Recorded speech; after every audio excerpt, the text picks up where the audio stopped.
Shalom, shalom, shalom. Selamat pagi masyarakat iman yang dikasihi oleh Tuhan. Coba hari ini lihat di luar jendela, apakah suasana yang ada terjadi di langit? Lagi mendung atau cerah? Sedang dingin atau panas? Kira-kira hari ini apa yang terjadi ya? Apakah hujan ataukah tidak? Semua sudah ada waktunya. Sama seperti hidup, duka cita, sukacita, hal menyenangkan, tidak menyenangkan, semua udah ada musimnya. Sehingga tugas kita yang menjalani dan percaya bahwa segala sesuatu akan ada masanya. Tidak selamanya kita sedih, tidak selamanya kita senang, tapi semua datang bergantian. Kidung Jemaat 331, siang malam musim tahun menjadi pujian kita. Kidung Jemaat 331, siang malam musim tahun.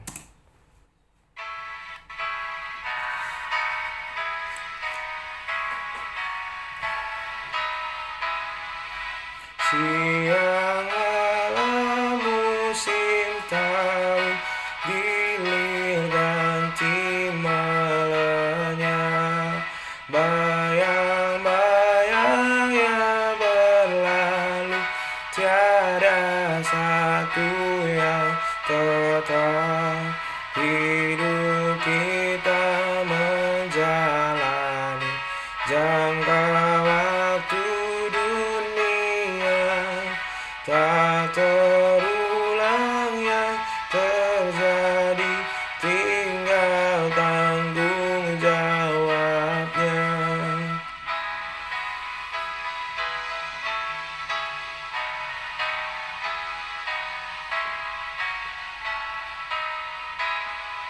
Orang hidup ditinggalkan oleh pendahulunya. Kita pun menuju makan bagai makhluk yang fana. Dari bumi kita lahir dan kembali padanya, tanpa remaja ilahi abad manusia. Mari kita berdoa. Tuhan, kami percaya bahwa semua zaman, semua waktu ada bagiannya. Dan biarlah hari ini juga setiap tantangan dan pergumulan yang kami hadapi juga akan ada batasnya. Semua hal yang sudah kami lalui pun juga akan berlalu. Ajarkan kami percaya dan melewatinya bersama dengan Tuhan. Kami serahkan dalam nama kami berdoa. Amin. Bapak Ibu Saudara, bersama-sama kita buka 1 Tawarik 17, 1 Tawarik 17 ayat 16. 1 Tawarik 17 ayat 16 sampai 27. 1 Tawarik 17 ayat 16 sampai 27. 1 Tawarik 17 ayat 16 sampai 27, dengarkanlah sabda Tuhan. Lalu masuklah Raja Daud ke dalam, kemudian duduklah ia di hadapan Tuhan sambil berkata, "Siapakah aku ini ya Tuhan, Allah, dan siapakah keluargaku, sehingga Engkau membawa aku sampai sedemikian ini?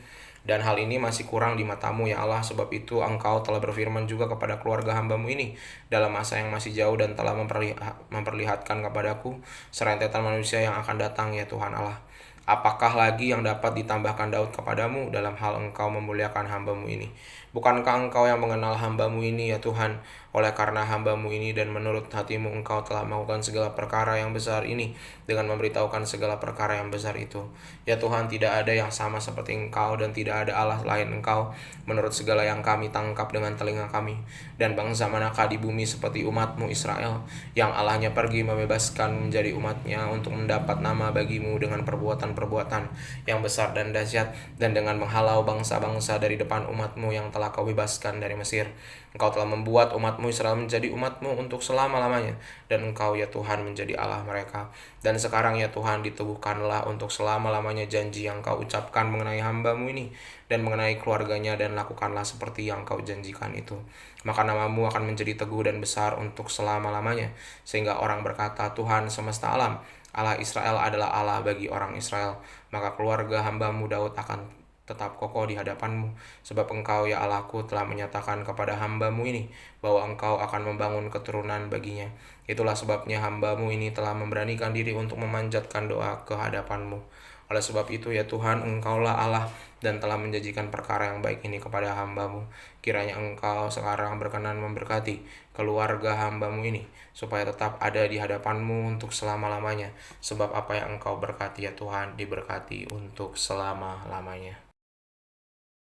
Bapak Ibu Saudara yang dikasihi oleh Tuhan, tidak mudah bagi seseorang untuk mau mendengarkan masukan dari pihak lain, sekalipun bahkan itu cara Tuhan mengingatkan kita.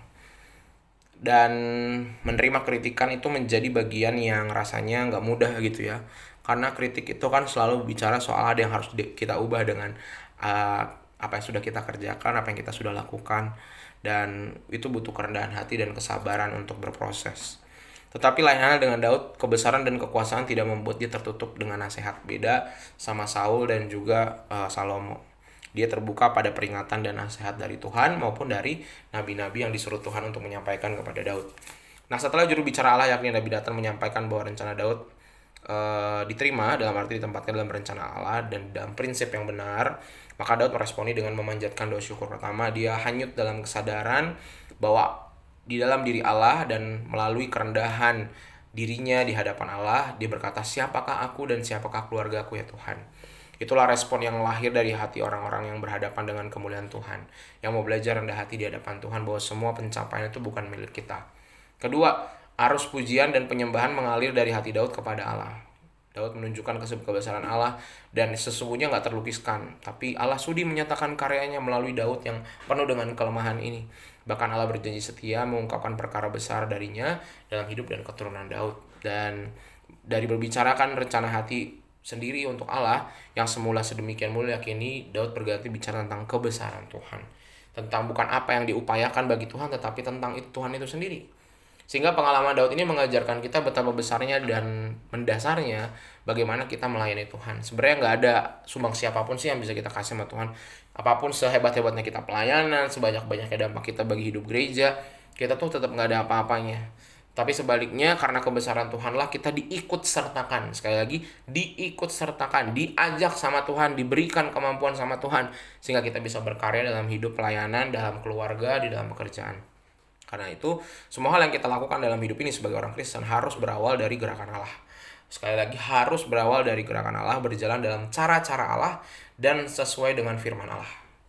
Sehingga Bapak Saudara, di dalam sudut pandang Alkitab, penyembahan dan karya sehari-hari harus berpadu dengan prinsip dan makna kasih Allah dalam dunia.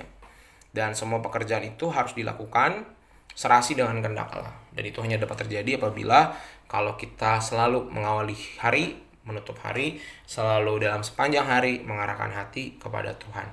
Dan semoga kita bisa seperti Daud ya, kita menjadi Daud di masa kini, selalu menyerahkan dan mau ikut rencana Tuhan. Gak selalu sesuai dengan kita mau, iya, tapi rencana Tuhan selalu baik buat kita. Semoga kita belajar mengikuti kehendak Tuhan. Amin. Mari kita berdoa. Tuhan, terima kasih melalui firman-Mu hari ini kami belajar tentang bagaimana kami menyerahkan kepada kehendak Bapa, bahwa kehendak Bapa adalah kehendak yang baik, dan ajarkan kami untuk bisa seperti Daud, belajar membuka diri, menyadarkan kami bahwa semua yang kami rancangkan gak selalu baik, bahwa apa yang kami anggap hebat dan penting gak selalu juga dianggap penting sama Tuhan. Sehingga biarlah kami belajar untuk mendengar-dengar dan juga melihat kode-kode dari Tuhan melalui sesama kami, melalui orang-orang di sekitar kami. Kami serahkan ya Tuhan, dan kami bersyukur bahwa Tuhan selalu mengikut sertakan kami dalam karya-Mu yang indah, dalam pelayanan, dalam keluarga, dan dalam pekerjaan kami. Terima kasih Tuhan, kami serahkan hidup kami dan perjuangan kami hari ini. Dalam nama-Mu kami berdoa dan bersyukur. Amin. Selamat pagi, Tuhan Yesus memberkati, tetap bersemangat.